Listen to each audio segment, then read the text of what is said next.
नमस्कार, स्वागत है आपका देश की बेटियों को समर्पित हमारी इस खास पेशकश में। मैं हूं आपके साथ मीना शर्मा। 115 एपिसोड आप सब की मदद से आपके इस पसंदीदा कार्यक्रम के पूरे हो चुके हैं। आजादी के 68 साल में हमने लोकतंत्र की सफलता की कई सीढ़ियां चढ़ी हैं, लेकिन फिर भी भारतीय गणतंत्र में महिलाओं की भागीदारी उत्साहजनक नहीं बन पाई।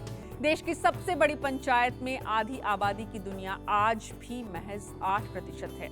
बावजूद इसके कुछ ऐसे नाम हैं जो अपनी मेहनत के बूते सियासत में महिलाओं की कामयाबी का दस्तखत बन चुके हैं।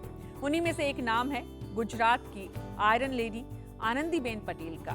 एक किसान की बेटी कैसे राज्य की सबसे ताकतवर कुर्सी तक पहुंची, अगर आप जानना चाहते हैं तो देखिए गणतंत्र दिवस पर हमारी ये खास पेशकश। आनंदीबेन मफतभाई पटेल ईश्वरना नामे सोगन लઉં છું કે હું ગુજરાત રાજ્યના મુખ્યમંત્રી તરીકે बेहद सरल और शांत आनंदीबेन पटेल गुजरात की पहली महिला मुख्यमंत्री। राजनीति के क्षितिज पर उभरती एक नई तस्वीर।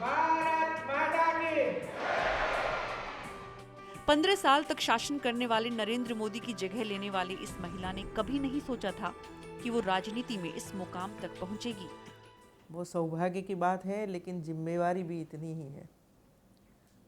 और जो नरेंद्र भाई ने जो नींव रखी है, वो नींव में और उजास लाने का है। एक निम्न वर्गीय परिवार में जन्मी, खेत खलिहानों में पली बढ़ी, लेकिन खुद की संकल्प शक्ति के बूते राज्य की मुखिया बनी।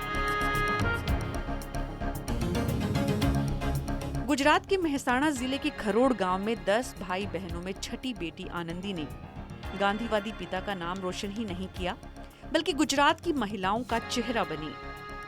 लेकिन ये सब कुछ मुमकिन हुआ तो इसलिए क्योंकि बचपन से ही पढ़ने लिखने वाली आनंदी ने शादी के बाद बीएड की पढ़ाई पूरी की, बच्चों की परवरिश के साथ एमएड की और फिर 70 के दशक में बतौर शिक्षक पढ़ाने लिखाने का सिलसिला शुरू हुआ।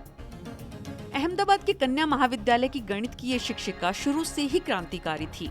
साहस और विवेक के लिए इनको राष्ट्रपति ने 1985 में नवाजा, तो उसी समय अकाल के हालात से निपटने के लिए निकली न्याय यात्रा ने इनके जीवन की दिशा बदल दी। मैं न्याय यात्रा में देखने के लिए गई थी गांव में, कैसी स्थिति है महिलाओं की या पुरुषों की या पानी की, सब।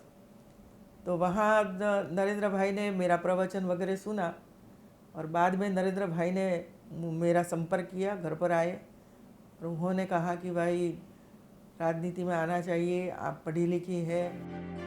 दरअसल 80 के दशक में आनंदीबेन के पति मफतलाल पटेल का गुजरात बीजेपी नेताओं के साथ उठना बैठना था। नरेंद्र दामोदर दास मोदी और शंकर सिंह वाघेला उनके करीबी दोस्त थे। मोदी ने ही उस वक्त सबसे पहले आनंदी की प्रतिभा को पहचाना और बीजेपी से जुड़ने का आग्रह किया। पार्टी में महिला अनुपात बढ़ाने के लिए ये उस वक्त की जरूरत थी। वो निरंतर अपना काम करती रही। नतीजा 1987 में गुजरात प्रदेश महिला मोर्चे की पहली अध्यक्ष बनने के साथ ही सार्वजनिक जीवन की शुरुआत हुई। नरेंद्र मोदी ने अपने उत्तराधिकारी के रूप में उन पर सबसे ज्यादा भरोसा किया है, तो उसकी वजह उनकी प्रशासनिक दक्षता है।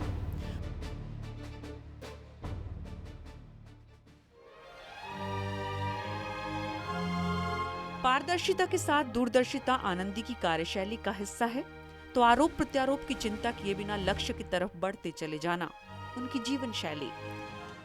यही वजह है कि अनगिनत सम्मान इनकी झोली में है। एक तरफ कुशल शासक है तो दूसरी तरफ दोनों बच्चों और पति के प्रति पूर्ण जवाबदेह है। बेहद अनुशासित जीवन के बीच आनंदी की सबसे बड़ी उपलब्धि है तो वो ये कि सत्ता का नशा उनकी सादगी पर चढ़ नहीं पाया। ये देश का स्वाभिमान है और हमें इन पर अभिमान है। और आप जानना चाहते हैं कि नरेंद्र मोदी की कुर्सी पर बैठने वाली आनंदीबेन पटेल ने कैसे इस शिखर पर पहुंचने की यात्रा को यहां तक पहुंचाया, तो आप जरूर देखिए हमारे साथ। मिलिए आनंदीबेन पटेल से। न्यूज वर्ल्ड इंडिया और ईटीवी के सभी चैनल्स पर शनिवार रात 9:30 बजे आपके बरस मोहे बिटिया ही दीजो में।